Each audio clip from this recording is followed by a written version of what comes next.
Assalamualaikum warahmatullahi wabarakatuh. Waalaikumsalam. Berdirinya kami di sini akan menjelaskan tentang hasil penelitian kami tentang terminologi pohon berakar. Nah, pada kelompok kami terdiri dari 3 anggota. Yang pertama ada saya, Rizky Aradinata, dan kawan saya Rifki Chandra serta Yogi Pratama.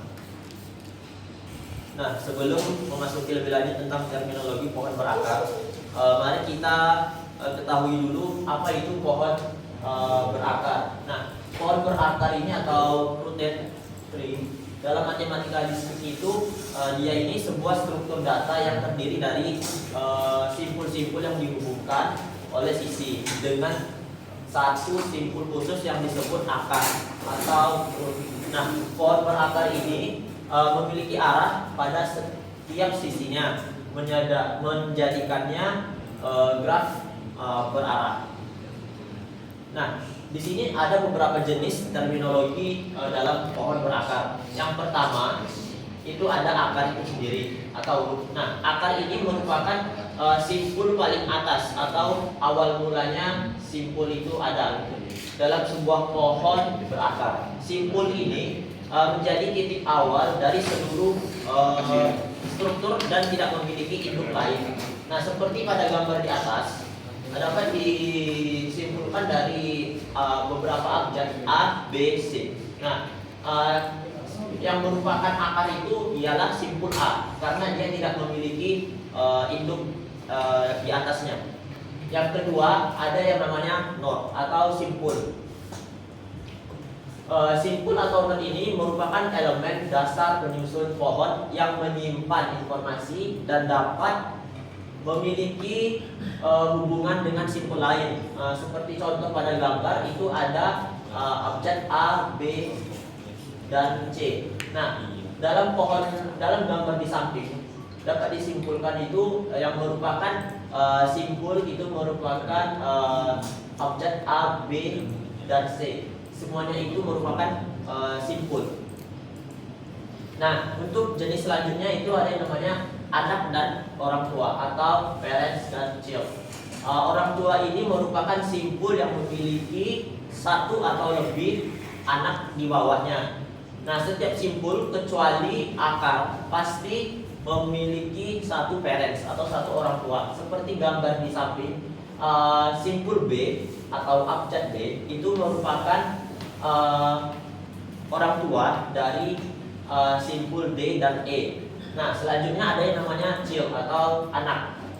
Child atau anak ini ialah simpul yang berada langsung di bawah orang tua atau parents. Nah, simpul anak ini hanya memiliki satu induk atau satu orang tua, tetapi bisa memiliki banyak anak jika berada pada level lebih tinggi. Seperti contoh di gambar dalam struktur sebelumnya. Simpul D dan E itu merupakan anak dari simpul B atau simpul D dan E itu merupakan parents dari B. Untuk jenis selanjutnya itu ada yang namanya saudara kandung atau sibling. Sibling ini ialah simpul yang memiliki parents yang sama. Pada gambar di samping itu terdapat banyak jenis simpul. Nah, yang merupakan saudara kandung itu contohnya simpul F. Simpul F ini saudara kandungnya dari simpul E, tetapi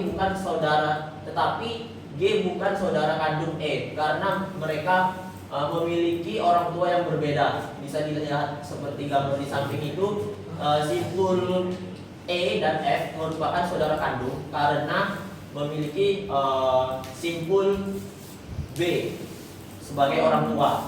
Dan mengapa simpul G ini tidak saudara kandung dengan simpul E dan F? Karena dia memiliki orang tua yang berbeda. Simpul G memiliki orang tua dari simpul D. Seperti itu perbedaannya. Nah, untuk selanjutnya akan dijelaskan oleh Rifki Chandra. Baiklah, jenis selanjutnya itu ada upa pohon atau subtree yang merupakan pohon baru yang terbentuk dari memilih salah satu simpul dan memilih anaknya itu sebagai akar baru untuk menghapus pohon yang terpisah. Nah, jadi pada gambar di samping ada pohon berakar yaitu yang sudah dilengkari B, E, F, A, I, J itu merupakan upah pohonnya yaitu atau subtrinya. Next. Selanjutnya ada yang namanya derajat degree yang merupakan jumlah upah pohon untuk menghitung jumlah upah pohon atau jumlah anak pada simpul tersebut. Pada gambar di samping derajat A itu adalah derajat 3, derajat B itu adalah 2, dan derajat C itu adalah 1 karena dia merupakan derajat paling rendah. Nah, jadi derajat ini merupakan derajat keluar. Next. Selanjutnya ada daun atau leaf.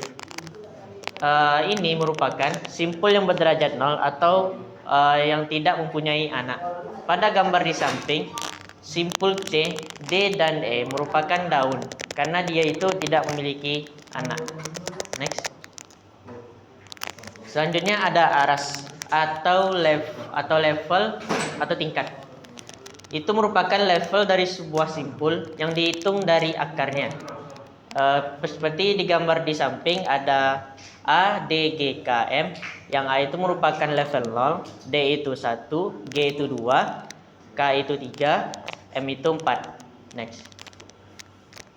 Selanjutnya ada tinggi atau kedalamannya.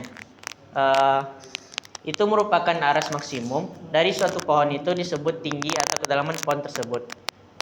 Tinggi itu diukur dari akar level 0 ke simpul terdalam.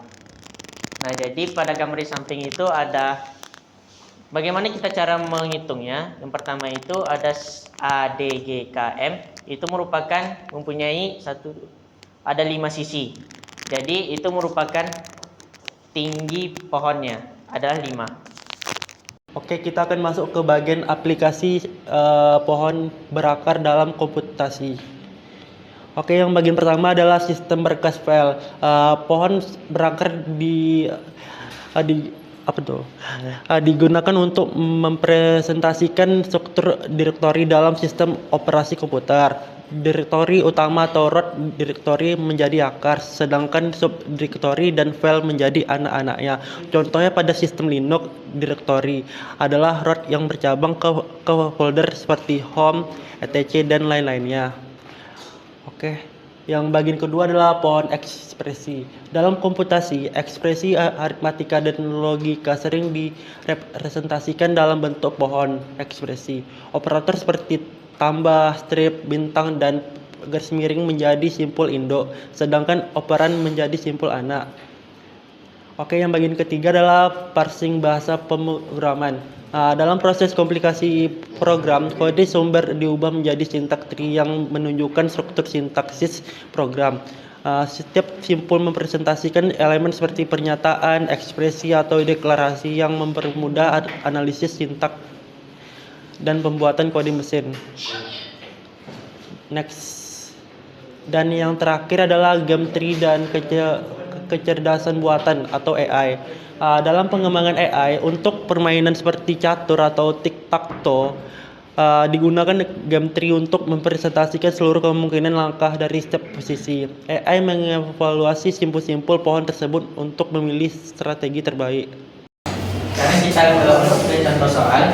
Yang pertama, tentukan akar dari pohon. Jadi akar dari pohonnya itu adalah A karena dia paling utama. Yang B, anak-anak dari simpul A, yaitu seperti yang kita bahas sebelumnya. Anak-anak dari pohon dari anak-anak itu merupakan simpul yang berada di bawah orang tua. Di sini kita mencari anak-anak dari simpul A, yaitu B dan C. Selanjutnya orang tua dari simpul D. Seperti yang saya jelaskan sebelumnya, orang tua itu merupakan simpul yang memiliki anak. Jadi orang tua dari simpul D itu merupakan B. Yang D merupakan daun dari pohon. Jadi daun dari pohon itu merupakan daun yang tidak memiliki anak. Simpulnya tidak memiliki anak, yaitu D, E, dan C. Selanjutnya yang E, tingkat level dari masing-masing simpul. Operan A itu merupakan level 0 karena dia paling awal. Jadi yang B dan C itu level 1 karena dia merupakan pertengahan dari simpul. Tentunya D dan B itu merupakan level 2 karena dia paling akhir dari simpul tersebut. Selanjutnya F, tinggi pohon. Nah, cara mencari pohon itu kita lihat dari sisi yang terpanjang, yaitu yang pertama A, B, BD, AC, AB, BE.